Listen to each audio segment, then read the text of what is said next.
સુધી વાહન ચાલકો ડરી ગયા. રોડ રહ્યો બાનમાં અને ફક્ત એક વ્યક્તિના કારણે. વાપી સેલવાસ રોડ પર એક દારૂડિયાએ જાહેર રોડને બાનમાં લીધો.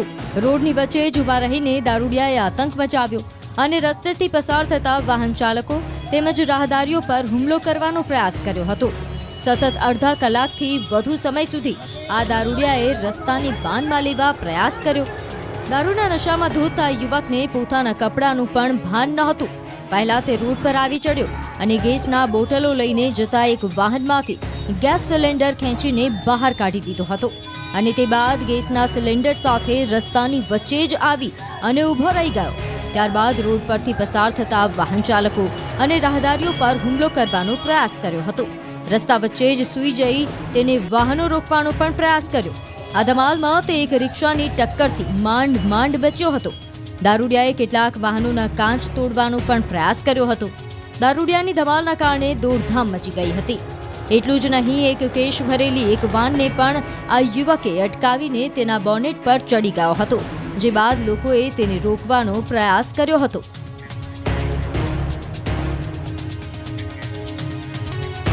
બેફામ રફતારનો કેર. ગુજરાતમાં અલગ અલગ અકસ્માતના 3 બનાવો. અંબાજી દાંતા વચ્ચે ત્રિશુળિયા ઘાટમાં ગમકવાર અકસ્માત થયો. ભારે વળાંકવાળા આ ઘાટ પર એકસાથે 4 વાહનો અથડાયા અને ઊંધા પડી ગયા હતા. આ અકસ્માતનો ભોગ એક પોલીસ વાન પણ બની હતી. જો કે વાનમાં કોઈ પોલીસકર્મીને ઈજા નથી થઈ. અકસ્માતમાં એક ટ્રકના ક્લીનરનું મોત થયું, જ્યારે ડ્રાઈવર ઘાયલ થયો હતો. આ બંને ટ્રકો અંબાજીથી પાલનપુર તરફ જઈ રહી હતી. પોલીસની 2 જીપો અકસ્માતની તપાસ કરવા માટે ઘટના સ્થળે પહોંચી હતી. તે સમયે અન્ય ટ્રક દ્વારા જોરદાર ટક્કર મારતા બંને પોલીસની જીપ ફંગોળાઈને ગ્રાઉન્ડમાં પડી હતી. અંબાજી પોલીસને 112 જનરક્ષક વાહન પણ ખાડામાં ફંગોળાયું હતું. તો આ તરફ સુરત જિલ્લાના માંગરોળ તાલુકામાં અકસ્માતની ઘટના. નેશનલ હાઈવે 48 પર આઈસર ટેમ્પાનું સ્ટેરિંગ લોક થઈ જતા ટેમ્પો ઊભો રહી ગયો અને પાછળથી પૂર ઝડપે આવી રહેલ આઈસર ટ્રક ધડાકાભેર અથડાયો. અથડાયેલા આઈસર ટેમ્પાના ચાલકને પગના ભાગે ફ્રેક્ચર થતા તાત્કાલિક હોસ્પિટલ ખસેડ્યો, તો સ્થાનિકોએ ક્રેન બોલાવી આઈસરમાં ટેમ્પા ફસાયેલા ચાલકને હેમખેમ બહાર કાઢ્યો. તો વડોદરા નેશનલ હાઈવે 48 પર અકસ્માતનો બનાવ બન્યો, જેમાં એકસાથે 3 વાહનો ટકરાયા. આ અકસ્માતમાં 2 ટ્રક વચ્ચે એક ઇકો કાર સેન્ડવિચ બની હતી. જો કે સદનસીબે અકસ્માતમાં કોઈ જાનહાનિ નથી થઈ. વડોદરા ભરૂચ વચ્ચે કરજણ પાસે આ અકસ્માત થયો હતો. વલસાડમાં તસ્કરો મહેનત કરી ઘરમાં તો ઘૂસ્યા, પણ પછી જોવા જેવું થયું.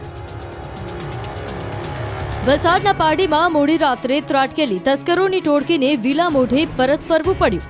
પારડીના પોણિયા સ્ટેશન રોડ પર મોડી રાત્રે તસ્કર ટોળકી ત્રાટકી હતી, જેણે સ્ટેશન રોડ પર આવેલી બાલાકૃષ્ણ રેસિડેન્સીમાં એક બિલ્ડરની ઓફિસ અને એક દુકાનને નિશાન બનાવી હતી. તસ્કરોએ શટર તોડી અંદર પ્રવેશ કરી ચોરીનો પ્રયાસ કર્યો હતો. જો કે કોઈ કિંમતી ચીજ વસ્તુઓ કે રોકડ રકમ હાથે ન લાગતા તસ્કરોએ ખાલી હાથે પરત ફરવું પડ્યું હતું. અને ત્યારબાદ તસ્કર ટોળકીએ આ વિસ્તારની અન્ય સોસાયટી વિસ્તારમાં પણ ચક્કર માર્યા. જો કે સ્થાનિકોએ જોઈ જતા તાત્કાલિક પોલીસને જાણ કરી હતી. ઘટનાની જાણ થતાં જ અડધી રાત્રે પોલીસની ટીમ સ્થળ પર પહોંચી હતી, પરંતુ પોલીસને જોતા જ તસ્કરો ઊભી પૂંછડીએ ભાગ્યા હતા. આમાં સમગ્ર ઘટના સીસીટીવી કેમેરામાં કેદ થઈ છે. ત્યારે હાલ પારડી પોલીસે સીસીટીવી ફૂટેજના આધારે તસ્કરોની શોધ શરૂ કરી છે. ભાવનગરમાં ખનીજ માફિયાઓની મદદનું એક મોટું નેટવર્ક પકડાયું છે.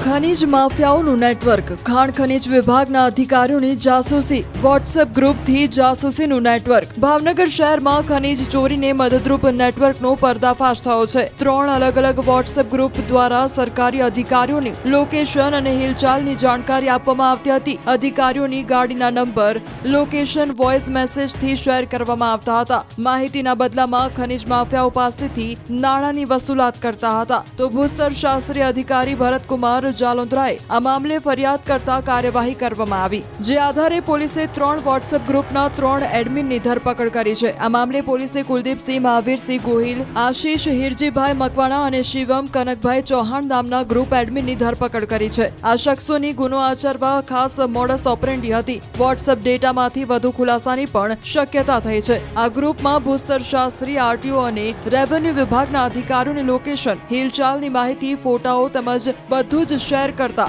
સાથે જ ઓડિયો પણ શેર કરવામાં આવતો અને ગ્રુપના સભ્યો પાસેથી ગૂગલ પે થી નાણાં પણ વસૂલવામાં આવતા હતા.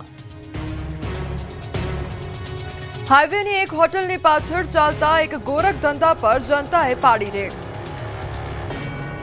વલસાડના ડુંગરી વિસ્તારમાં ફરી એકવાર ડીઝલ અને કેમિકલ ચોરીના કૌભાંડનો પર્દાફાશ. નેશનલ હાઈવે પાસે આવેલી શિવશક્તિ હોટલના પાછળના પરિસરમાં કૌભાંડ ચાલતું હતું. સ્થાનિક લોકોએ જનતા રેડ કરીને આ આખું કૌભાંડ પકડી પાડ્યું છે. ટેન્કરોમાંથી કેમિકલ અને ડીઝલની હેરફેર કરવાનો લોકોએ વિડીયો ઉતારીને તાત્કાલિક પોલીસને જાણ કરી હતી અને પોલીસે ઘટના સ્થળે પહોંચી લાખો રૂપિયાનું શંકાસ્પદ ડીઝલ અને કેમિકલ ભરેલું ડ્રમ તેમજ ટેન્કર જપ્ત કર્યું હતું.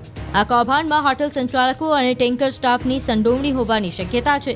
હાઈવે પર આવેલી હોટલોમાં આવા ગેરકાયદે ધંધાઓ વધતા હોવાની રાવ ઉઠી છે. તેથી તાત્કાલિક કાર્યવાહીની માંગ થઈ રહી છે. પોલીસને ટેન્કરના નંબર પ્લેટના આધારે તપાસ શરૂ કરી છે. તો થોડા દિવસો પહેલા પણ વલસાડ નજીક નેશનલ હાઈવે પરની એક હોટલ પરિસરમાંથી આ પ્રકારનું જ કેમિકલ અને લોખંડના સળિયા ચોરીનું રેકેટ ઝડપાયું હતું. તેથી હાઈવે પર આવેલી હોટલોના પરિસરોમાં ચાલતા આવા ગેરકાયદેસર કૌભાંડો પર રોક લાગે તે જરૂરી છે. કચ્છમાં ટ્રક ચાલકોની ઝુંબેશના આખરે પડ્યા પડઘા.